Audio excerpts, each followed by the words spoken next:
All right, so I'm here with Neil Verhagen or Verhagen. How do we pronounce that? We're going to go with Verhagen. Verhagen? All right, so Neil, you've been with Samantha Racing for basically almost a season.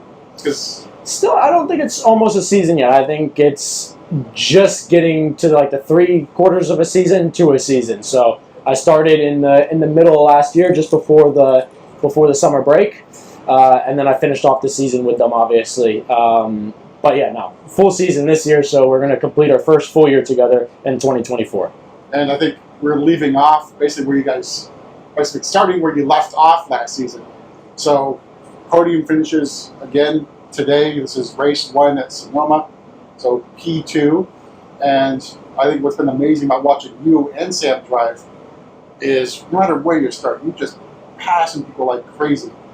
And you had a great battle with Robbie Foley for a while. How did you end up finally getting past Robbie?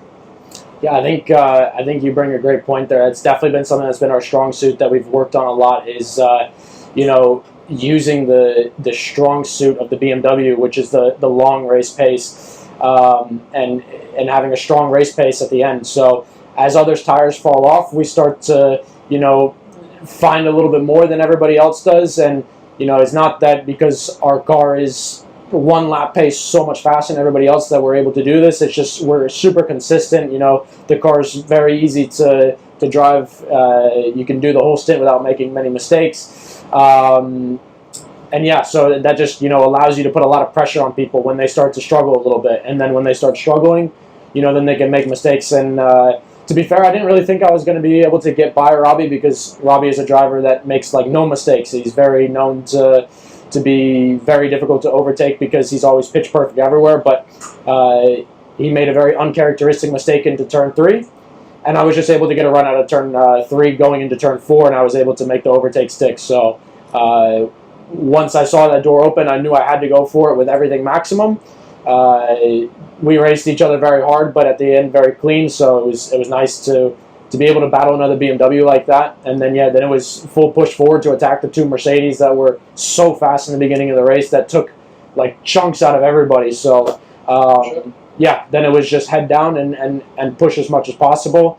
Had a very tough battle with the Mercedes as well. Maybe not as clean from the other driver as with Robbie, but we were still able to get the move done. And then afterwards we were just head down then and going as much as we could then until the end. So unfortunately the crowd strike was too fast today. George and Colin, they drove a great race. We didn't have enough for them, but we will try and work our hardest tonight to make sure that we are on pace with them tomorrow. Yeah, so the good thing about SRO is you have another chance the next day. So race 2 is tomorrow and from this Sunday. So I think you'll be starting the race. Yeah. Correct? Yeah, I'll start the race and then I'll hand the car over to Samantha for the second stint. So hopefully can battle my way forward, make a couple positions, and hand her the car, and then have another podium finish tomorrow. All right, let's rewind a little bit because I know a lot of people are familiar with you as a driver. Now, some of us may have known you from the Infinity Junior Motorsport team, but I think you had your beginnings. I think you mentioned Red Bull Racing Junior team or something like that. Yeah, exactly. Right? So prior to becoming a sports car driver, I was down the Formula path. I did some Formula car racing here in the States. I did the Formula 1600 championship here in the States. And then I was looking around the Mazda Road to Indy program to try and get the scholarship to fund my career to go to IndyCar. But I got the opportunity with Red Bull Racing to drive in their junior team, which then brought me over to Europe, and then I raced Formula Renault 2-liter, and I did that with them. And that was a great opportunity, a great experience. I was able to race at some amazing circuits against some of the best drivers, now some Formula 1 drivers even now. So some guys that I used to race with, like Piastri, Sargent, those names were in the same series as I was at the time and we all it's always fun to look back on it because we all had some good battles together, and now to see where they've gone and where we've all ended up, it's very nice. But yeah, then going with to BMW in the junior team, it was a choice in my career where I was happy where I was at, but I wanted to also explore something different as well, and the opportunity to work with a manufacturer when the when the whole project came together was, you know, something that was, you know, once in a lifetime, and I decided that that's something I wanted to do. I wanted to go into endurance racing. I wanted to attack the 24-hour races, and yeah, you know, it's definitely a bit of a different atmosphere of you know, of racing, because it's all about the team here, you know, where in Formula Car racing, it's, you know, all about, you know, just setting it up for yourself and, you know, getting the team to build around you, and, you know, doing everything to maximize yourself possible. But, you know, here it's the whole package, you know, all the drivers need to be fast. The team needs to work around the whole car correctly, you know, and, you know, it just feels like, you know, there's a lot more synergy between everybody in the paddock as well too, which is quite nice. And yeah, so it was nice to make the move. Did 2 years on the Nordschleife racing on the Nürburgring, and then a year of World Challenge as well with the Nordschleife, and then last year then coming over and starting my campaign with Samantha Tan Racing, and getting the opportunity to come back here, which has then ignited my project with IMSA in the endurance with Paul Miller Racing. So that gave me the opportunity then to run the Rolex 24 this year, and also the Sebring 12 hours. So yeah, which we saw you at Sebring 12 hours, obviously. Yeah, exactly. So talk about your experience with the Rolex 24. That's one of those pinnacle 24-hour races, along with the Nürburgring 24. What was your experience like at both of those races? What did you take away from them? Yeah, so now I've done Spa, Nürburgring, and Daytona. So, you know, they're all three very different races.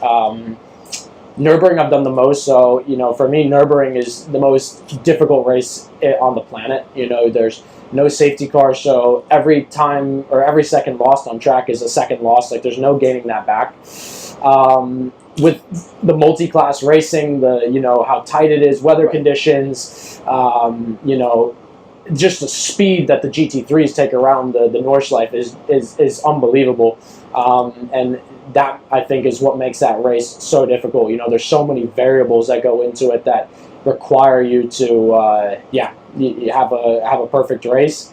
Spa was, definitely a bit easier, but the level of pushing there was, you know, crazy. You have 60 GT3s on, you know, the top level. It's all purely based GT3s, and you don't have to worry about anybody else on track other than your own class. So the racing's super tight, super aggressive. It's 24 hours of flat pushing as well. You get a little bit of time back in the safety cars, which is nice, but you know, it's still, they have this urgency and sense of, like, you have to just be on a full attack. Like, you can never be on defense there, because if you're on defense, you're going backwards. So but Daytona was probably like the most surprising for me, because I did Daytona for the first year, and about like 6 hours into the race, we realized, wow, like, we have a very valuable shot of winning this thing. Like, in the first Daytona that we do, like, you know, we led a good majority of the race. So to end P3 at the end in your first Daytona is like, well, that's good, but when there's P1 that's hanging above your head the entire time, and you're like, wow, like, first go at it, like, we could win this thing. It definitely took a little bit to, you know, process all of that. Definitely was disappointed when I probably shouldn't have been, but that's just the racer in me wanting to win. But the battle that we had with the Ferrari, it was a really cool battle. Like, we were trading stints back and forth, who was faster, who was making time, and strategy was coming into play of who could do what to get ahead of each other. And unfortunately, towards the end of the race, we needed to make another brake change, which took us out of the contention. It was the brake issue. Yeah, the front right brake was degrading a bit faster than we expected. I think, you know, with you know, all the pickup that comes on a 24-hour race with the tires shaving marbles and that getting into all the intakes, I think our intake for the front right brake got closed up. And then the front right brake just, like, skyrocketed in temperature, and there was nothing to save the front right, so we just had to make a change on that. So an unlucky end. Yeah, no, unfortunately, you know, it's difficult to have it go that way, but it is motorsport, it is racing. We can be happy we finished the race still. You know, it easily could have been a DNF, so Yeah, no, I mean, it was just, it was a great race to share the car with Brian Sellers, Madison Snow, and Sheldon Vanderlinde as well. It was super cool. It was the first endurance race of like a 24-hour plus race that I had done outside of racing with my two previous teammates, Max and Dan Hess, or Max Hesse and Dan Harper. So yeah, to get a fresh environment as well too, and to step into a new team and go through all the motions of all of that. It was really cool, and I enjoyed it a lot. So hopefully we can have some more success this year. Was there any hazing going on as the rookie, if you will? So actually, funny story, I'll tell you. Get in the car for the very first time in the test in Daytona before... the Roar before the 24? Yeah, the Roar before the 24. Very first time getting in the car. And I was expecting that the spotters were going to calm me down into the box. Right. And I drove right by the box in the first time. So I had to do another lap. And I was like, yeah, I'm in the pit lane. And then they were like, yeah, no, do another lap. I was like, yeah, but I'm in the pit lane. And they were like, well, yeah, you already passed us, so you might as well do another lap. I was like, oh, no. Like first time in the car, and you make a mistake like that. But anyway, the guys there are super cool at Paul Miller Racing. Get along with them very well. There's tons of jokes that get cracked around there. So I definitely had it coming when I got back into the pits. But no, yeah, afterwards we were able to obviously put together a really solid race there. And yeah, we didn't win, but gave it everything. I mean, and then in Sebring, P4 in Sebring, so we had a great start there. I mean, P3, P4, and now P2 here with Samantha Tan Racing. So it's been a very, very solid start to my season, and yeah, looking for more. We'll try and wrap it up because I see Samantha back there knocking on the door. What brought you back over to the United States and wanted to race with Samantha Tan? What was the appeal coming to race with this team? Yeah, so I mean, obviously after last year, with the progression that we were able to make, I felt that that I was a part of the team, and that I could make an impact if we came back and did another year, and that drove me. I was ambitious to do it, and I was pushing to come back. And the team here is amazing. The personnel here is so friendly. Everybody is so welcoming. There's such just friendly atmosphere that goes around this entire team. Everyone's just excited to be here on the race weekends. It's something that everyone's so passionate about. And that's not to say that it's not been like that at other teams, because every race team that I've been with is very passionate to race, right, and they're all very excited to come. So that's not to say that I didn't feel that at other race teams, but also kind of the change for me as well too, to go and do the Pro-Am racing where it's not now maximizing every last little tenth, but trying to help Samantha maximize the last tenths out of her as well too. So almost trying to coach a little bit as well too in the weekends, analyzing data, video with her, and just kind of broadening my skills of a racing driver to be able to teach somebody else how to go as fast as the car allows them to go. So yeah, no, great engineers here with Raphael Hess and with Ike, and yeah, there's great support around the team. John Miller does a great job with running the team, and Mark Busca does a great job of maintaining all the cars. I have two great mechanics on the car, Marco and Mark, and I think we got one of the best tire changers in the paddock.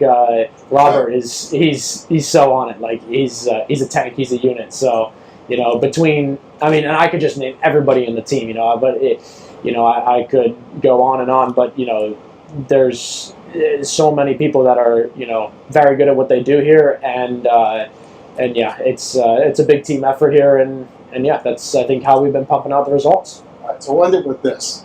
So our BWCCA chapter is going to be at Sonoma May 9th. So what tips do you have for idiots like me who are driving street cars going around a newly paved track? What are the things to look out for where you can improve time for a street car? Yeah, I think that's a bit difficult because the street car definitely drives different than the race car. For sure. So if I had to put my finger on it, I think in general the track has just a bit more grip overall now. I think it's about like 2 to 3 seconds faster than it was last year. So you're just going to be able. I think it's just going to feel nicer. I never drove the old Sonoma, so I don't know Right. what the old Sonoma felt like. But from what I understand from people is that it was a lot worse than before. It chewed up your tires very quickly. It was very aggressive on the car. Now I think it's a bit smoother. It's a bit easier. There's no bump in turn one anymore, so you don't have to avoid that. Yeah, other than that, I mean, just enjoy it. Have fun and try to just keep improving. I mean, I don't really know how much more to say other than that. It's a great track. I've enjoyed it a lot since we've started here. All right. I'll cut it there. I'm sure we'll follow up with you with a few more stops. So we'll be at Coda. We'll be at Indy 8 Hour, so we'll chat for a few more minutes there. Sweet, sounds good. But thanks for your time, Neil. Appreciate it. And congratulations on another great finish to the race. So we'll look forward to tomorrow as well. Appreciate it. Thank you so much. This time. Hopefully. Thank you.